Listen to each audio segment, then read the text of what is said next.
आप सूर्य को अर्घ देना प्रारंभ करिए। अपने शरीर से, मस्तिष्क से तांबे का पात्र 8 इंच की दूरी पर रखकर सूर्य नारायण को उस जल में से देखो, जो जल नीचे आप सूर्य को चढ़ा रहे हो, उस जल में से देखते हुए सूर्य को अर्घ देना प्रारंभ करिए। और धीरे धीरे, अगर बीमारी है तो बिल्कुल स्लो एकदम धीरे धीरे उस पानी को छोड़िए। और पानी को छोड़ने के बाद आप बाबा का केवल सूर्य की आराधना, सूर्य को जल देना प्रारंभ कर दीजिए।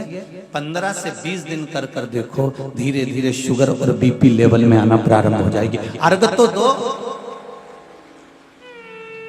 15 दिन, 20 दिन, 1 महीना, 2 महीना, तुम्हें लगे किसी और वाला हमारा झूठ बोल रहा है, मत देना। तुम्हारे हाथ में ही तो लोटा है पानी का, उसमें क्या दिक्कत है? यहां तक शिव महापुराण की कथा कहती है, अगर कोई विद्वत ब्राह्मण ने आपको बताया है कि आपके घर में पितृदोष है, कोई विद्वान ब्राह्मण ने बता दिया कि आपके घर में काल सर्प दोष है, कोई विद्वान ब्राह्मण ने बता दिया कि आपके यहाँ पर ये वास्तु दोष है, और इस दोष को मिटाना जरूरी है, कोई ने आपको बताया, उस समय पर हमें घबराना नहीं।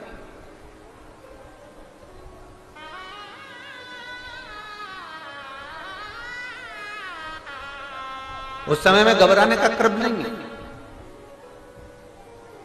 कहते हैं पीपल का जो जल झड़ता है पीपल के वृक्ष से, आप लोगों ने कभी देखा है कि नहीं देखा, वो हमको नहीं मालूम।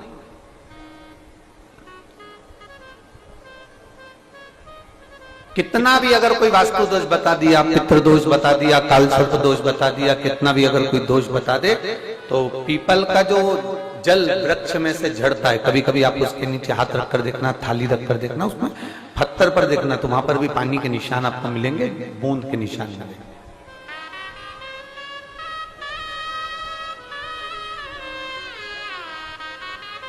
मात्र उस पीपल के वृक्ष के जल की एक बिंदी, एकमात्र बिंदी, शंकर भगवान का जो शिवलिंग है, जलाधारी है, चरण है, गणेश कार्तिकेय का स्थान है, अशोक सुंदरी का स्थान है, और प्रत्येक जलाधारी में से पानी बीच में से आकर नीचे की ओर गिरता है, नीचे की ओर गिरता है। आप लोगों के स्मरण में हमने पहले भी बताया कि राइट में किसका स्थान है? गणेश जी का, लेफ्ट में कार्तिकेय, बीच में अशोक सुंदरी। ये क्या है? पार्वती जी का हस्त कमल, शिवलिंग, और ऊपर से जो जल एक एक बूंद शंकर जी के शिवलिंग पर गिर रहा है, वो शंकर जी की 5 लड़कियां, जया, विषहरा, शामलीवारी, दौतली और देव, शंकर जी की 5 लड़कियों, एक एक बूंद पानी शिव जी पर गिरा। जहां जल नीचे गिरता है, उस स्थान से जहां तक जल बहकर जा रहा है, उस स्थान तक 33 कोटि देवताओं का स्थान, 33 कोटि देवताओं का स्थान। अब जहां पानी आया, जहां नीचे गिरा, उसके बीच में जो स्थान होता है, आप लोगों ने देखा है कि नहीं देखा? जिनने देखा है जरा हाथ उठाओ। ये पानी जैसे यहां तक आया और यहां के बाद नीचे गिरेगा, तब वो नाली के माध्यम से बाहर जाएगा। तो जितनी दूर यहां से वो नीचे की ओर जो गिर रहा है, यहां से वो नीचे की ओर जो पानी जा रहा है, ये जो स्थान होता है, ये हमारे 3 दोषों को निवारण तुरंत कर देता है। एक हमारा पितृदोष, एक हमारा काल सर्प दोष, और एक हमारा वास्तु दोष का निवारण ये तुरंत करता है। और ये तो हमने केवल आपको शिव महापुराण के माध्यम से बताया कि ये 3 दोष का निवारण कर देता है, पर यदि कभी आप ध्यान से लिंग पुराण को पढ़ेंगे, आप यदि लिंग पुराण को पढ़ेंगे और गीता प्रेस गोरखपुर की लिंग पुराण को लाकर यदि आप पढ़ते हैं, या गीता प्रेस गोरखपुर की शिव अंक को भी आप अगर पढ़ेंगे, उसका नंबर हमारे स्मरण में नहीं आ रहा है, शिव अंक को भी अगर आप पढ़ेंगे तो उसमें भी आपको वर्णन मिलेगा कि हम तो केवल 3 दोष का बता रहे हैं, पर हमारे शास्त्र तो यहाँ पर और भी दोषों का वर्णन कर रहे हैं। जैसे किसी ने बता दिया आपको शनि का दोष है, किसी ने बता दिया मंगल का दोष है, किसी ने बता दिया आपको केतु का दोष है, किसी ने बता दिया आपको राहु का दोष है, किसी ने आपको कह दिया कि बृहस्पति का दोष है, किसी ने कह दिया आपको ये वाला दोष है। दुनिया के जितने दोष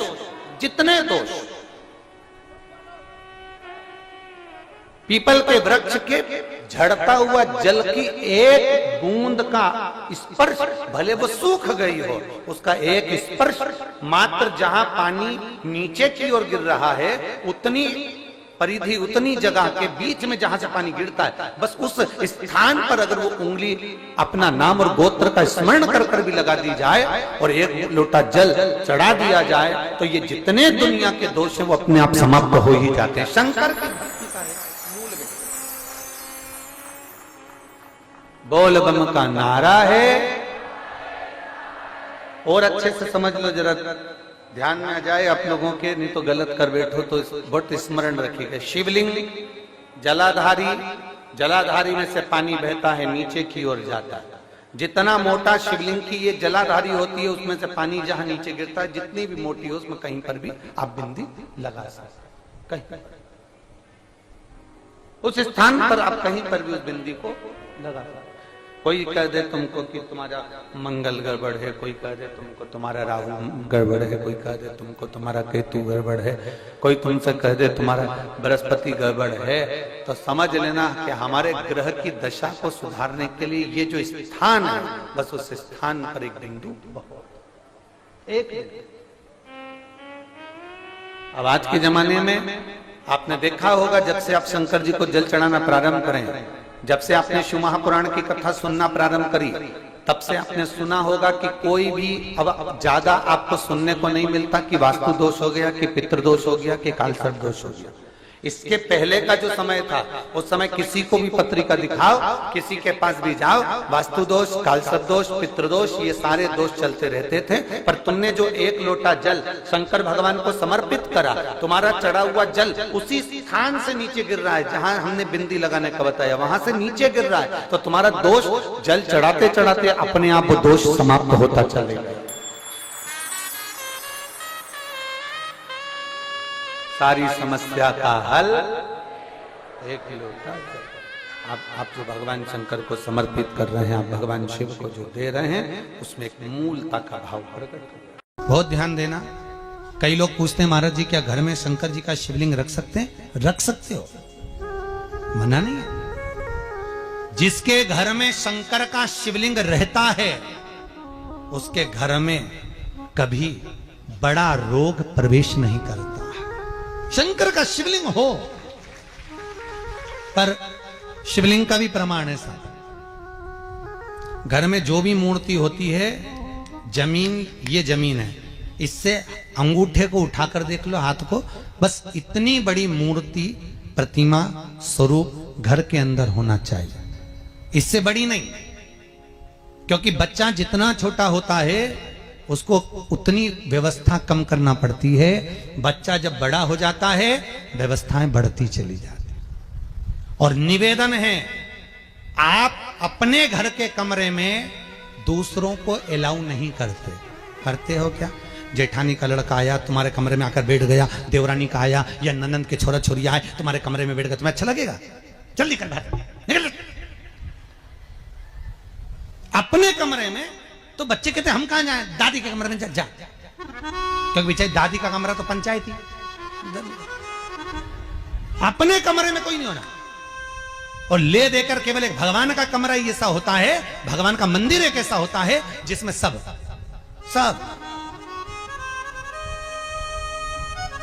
तीर्थ करने गई। कहां? रामेश्वर। गणेश जी भगवान शंकर से बोले पिताजी फिर तीर्थ गई है। शंकर जी बोले बेटा खसक के बैठ जा, पकड़ के लाती होगी। तीरथ गई, वहां से रामेश्वर जी को ले आई, फिर बद्रीनाथ गई, वहां से पकड़ लाई, द्वारका गई, वहां से ले आई। इतना सारा देवी देवता एक ही मंदिर में, सारा पितर देव, ये देव वो देव सब बैठा, बेचारा ये सब खसकाया बैठा। इतना सा तो मंदिर, उसमें भी ऐसा फंसाया बैठा। और उसी में पानी का लोटा, उसी में जल सब रख गई। और मालूम पड़े वो लोटा भी लुढ़क गया, सब गीला हो गए। गणेश जी ने कहा पिताजी पूरे गीला हो गए। शंकर भगवान बोले बेटा अब तो आरती करके गई, कल ही आएगी। अब तो गई। और सुबह से आई, इतनी सी शक्कर लिए, इतनी सी कटोरी में, और जय और आरती भी कर रही शक्कर धर के, और दिया हाथ में, और इधर हाथ में घंटी, तन मन धन सब कुछ तेरा, मुंह से बोल रही तेरा, ऊपर से दिखा रही ठेंगा, समझना मत ही तेरा, समझना नहीं तेरा। पहले के लोग घंटी बजाते थे तो अंगूठा नीचे रखते रहे, आज के जमाने में तन मन धन सब कुछ तेरा, समझ लो। भगवान भी कहे का फंस, इतनी सी शक्कर, और सब भगवान के सामने एक इतनी सी शक्कर धर दी। गणेश जी के मैं खाऊं, राम जी के मैं खाऊं, हनुमान जी के मैं खाऊं, सब झगड़ रहा है। इतने में सब झगड़ रहे, तो इन्होंने विचार करा, इनने खाने के चक्कर में अपनी किचकिच कराई, अब की बार ये किचन में जाओ तो अपन भी किचकिच कराओ।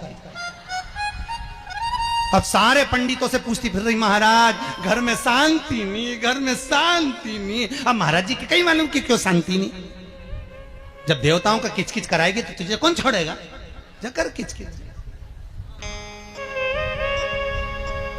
भगवान और बचा कुचा था तो वह दिवाली दशहरा आया, जन्माष्टमी आई, इतना सारा भगवान के थाली में रख के अचार लेके रकंडे बैठ गई, आज तो जन्माष्टमी है। और बच्चा कुचा तो पाउडर लिया, कौन सा पीताम्बरी, उससे झगड़, ऐसा रगड़ूंगी पूरा साफ हो जाएगा। और जन्माष्टमी के दिन ऐसा रगड़ा, भगवान कह रहे राधा आज मेरा जन्मदिन और ये मुझे घस रही।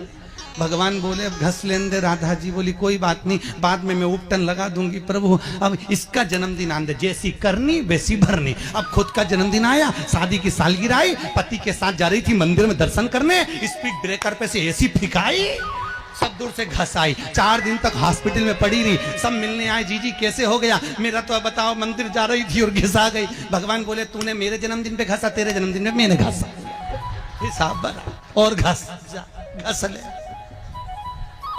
घस ले। क्यों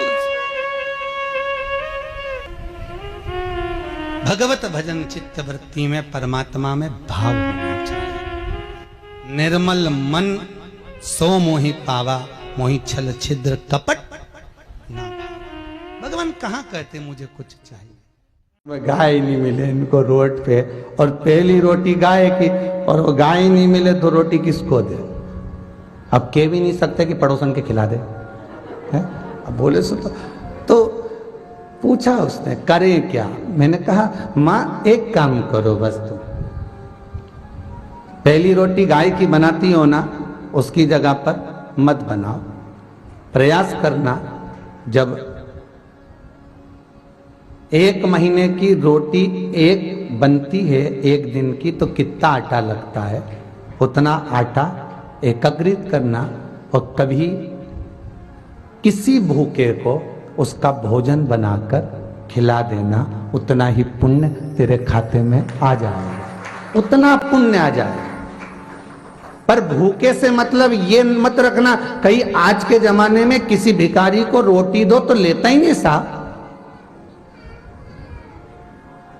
उसको तो कुछ भी दो ना तो लेता ही नहीं, उसको तो पैसा चाहिए। क्यों? क्योंकि वो लेगा और शाम को जाकर मदिरालय में, वैश्यवृत्ति में, जुए में उस धन को लगा देगा। इसलिए पहले की कथा में भी कहा, फिर कहते हैं गाय, बेटी और लक्ष्मी 50 बार विचार करना तब किसी को देना। गाय देने से पहले विचार करो कि जिस ब्राह्मण को दे रहे हैं वो संभाल कर रख रहा है, अच्छे से खिलाएगा पिलाएगा, नहीं तो मालूम पड़े गाय दूध देना बंद कर दे, वो बेच दे, बेचते बेचते कसाई के हाथ में चली जाए, और जब कसाई उस गाय को काटे तो जिसने दान करा उसको दोष लगेगा। बेटी का विवाह करने से पहले 50 बार विचार करो, जिस लड़के के साथ बेटी ब्याह रहे हो ये अच्छा है नहीं है, खाने पीने में तो नहीं है, परिवार कैसा है। भले ज्यादा करोड़पति का घर नहीं देखना, पर लड़का ऐसा देखना जो अपनी बेटी को आनंद में रख सके, मीठी वाणी बोल सके। कहीं का भेरू मत ढूंढ लेना, नहीं तो आफत हो जाए। श्रेष्ठ ढूंढो, कन्यादान करोगे, और अगर बेटी को दुख होगा तो बेटी जितना रोगी तो कन्यादान करने वाले को रोना पड़ेगा। कई बेटियां अगर दुखी होती है तो माँ बाप ही तो रोते हैं, कौन रोता है? सब माता पिता को रोना पड़ता है, कहाँ बेटी का भाग्य फोड़ दिया, कहाँ बेटी को दे दिया, बताओ, तो माता पिता को रोना पड़ेगा। उसी तरह लक्ष्मी ऐसे भिखारी के कटोरे में मत देना जो शाम को जाकर मदिरा पान में लगा दे, वेश्यावृत्ति में लगा दे, जुए में लगा दे, मांसाहार में लगा दे, ऐसे को तुम धन मत देना। अगर पैसा दे भी रहे हो किसी के कटोरे में, तो ऐसी जगह देना तुम्हें देखकर संतुष्टि हो कि मैंने पैसा दिया था तो उसने रोटी खा ली, मैंने पैसा दिया था तो उसने सत्कर्म में लगा दिया, मैंने पैसा दिया था तो अच्छी जगह पर लगा, कहीं गलत जगह पर ना लग जाए, उसका भान तुम्हें करना है, उसका स्मरण तुम्हें करना है। दुख की घड़ी चल रही है, कभी समस्या चल रही है, तकलीफ चल रही है, रोग चल रहा है, बीमारी चल रही है, कष्ट बहुत है, तो उसके दरवाजे पर जाकर इस माथे को थोड़ा सा झुका लो। कभी कभी अगर तुमको लगे कि मेरे जीवन में बहुत बीमारियों ने मुझे घेर रखा है, तो प्रयास करा करो कि बेलपत्र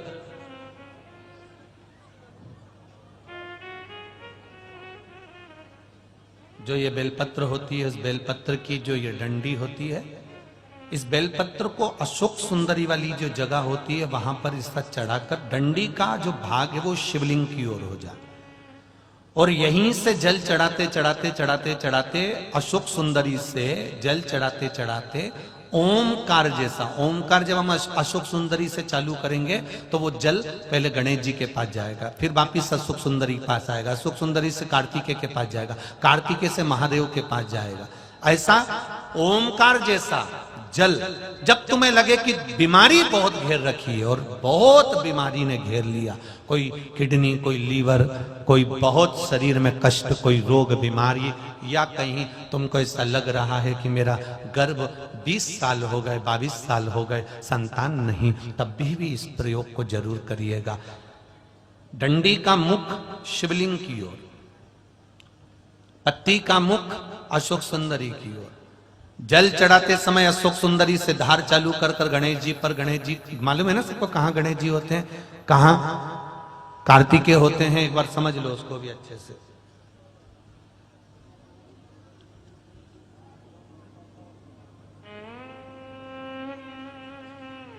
ये नीचे का गोल भाग, ये जल जाने का स्थान, ये शिवलिंग, बीच में जो मोटी सी लाइन होती है वो अशोक सुंदरी का स्थान है। शंकर जी के राइट में जहां से पानी नीचे गिरता है उसके कोने पर गणेश जी का स्थान, इधर कार्तिकेय का स्थान। ये शिवलिंग, ये जो गोल भाग है ये माता पार्वती जी का हस्त कमल है। ऊपर से जो बूंद बूंद जल कलश में से गिरता है वो शंकर भगवान की 5 लड़कियां, जया, विषहरा, शामरीवारी, दौतली और देव, ये शिव जी की 5 लड़कियां ऊपर से जल की बूंद गिराती हैं। हम जब भी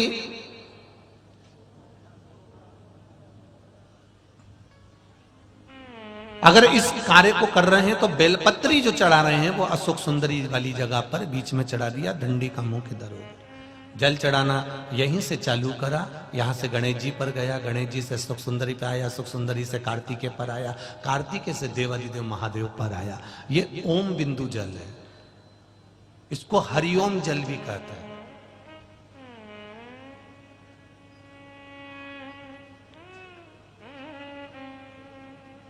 उज्जैन महाकाल में भगवान शंकर को सुबेरे सुबेरे सबसे पहला जो जल चढ़ता है वो हरिओम जल चढ़ता है।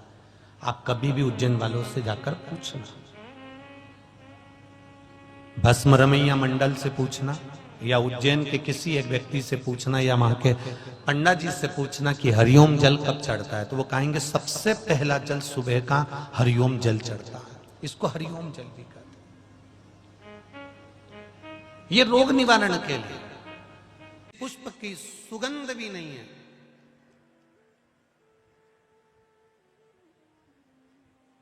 और जहर भी बहुत भरा हुआ है, कोई गंध नहीं उसमें, कोई सुगंध नहीं उसमें।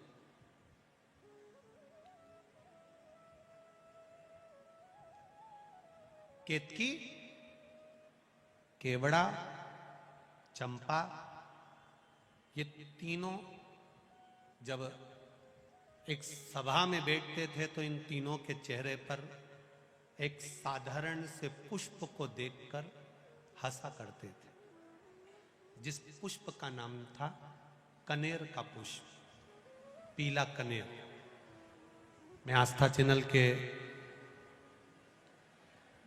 कार्यकर्ताओं से कहूंगा कि पीला कनेर के पुष्प का दर्शन अवश्य कराएं। जो शंकर भगवान को अति प्रिय है। पंच पुष्प में से दूसरे नंबर का पुष्प है। पहले नंबर का कौन सा था? कल कथा में वर्णन किया था। कौन सा? पारिजात, हार श्रृंगार जिसको बोलते हैं। दूसरे नंबर का है कनेर, जो जहर से परिपूर्ण है।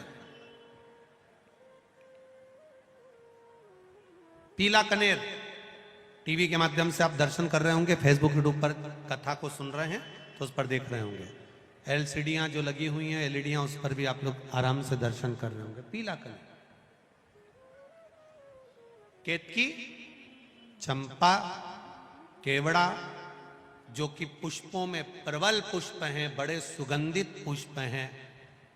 जब पुष्पों की सभा लगती है तो उस पुष्पों की सभा में भी इन तीनों को बड़ी महत्वता दी जाती है, बड़ी महत्वता। मुस्कुरा रहे हैं, हंस रहे हैं। जब व्यक्ति के पास में थोड़ा सा वैभव आ जाता है, व्यक्ति के पास में थोड़ा सा धन आ जाता है, व्यक्ति के पास में थोड़ी सी संपदा बढ़ जाती है, व्यक्ति के पास में थोड़ी सी पद, प्रतिष्ठा, यश बढ़ जाता है, तब वो साधारण व्यक्ति पर थोड़ा ठहाके लगा सकता है, हंस लेता है। पर ये नहीं जानता सारे देवता अच्छी अच्छी वस्तु को भले अपने पास रख लेते होंगे, पर मेरा महादेव जो किसी काम की वस्तु नहीं है, मेरा महादेव उसको अपने पास में रख लेता है। जो कोई काम करे, जिसका कोई कीमत नहीं, जिसकी कोई महत्वता नहीं। धतूरे की कोई कीमत होती है क्या? अरे बोलो, जम के बोलो जरा। नहीं। बेलपत्र की कोई कीमत, डमरू की कोई कीमत, त्रिशूल की कोई कीमत, सांप की कोई कीमत, भभूति भस्म की कोई कीमत, मुंडमाला की कोई कीमत, जिसकी कोई कीमत ही नहीं है, जिसको दुनिया ने नकार दिया, जिसको दुनिया ने धक्के मार कर निकाल दिया। शिव महापुराण की कथा कहती है,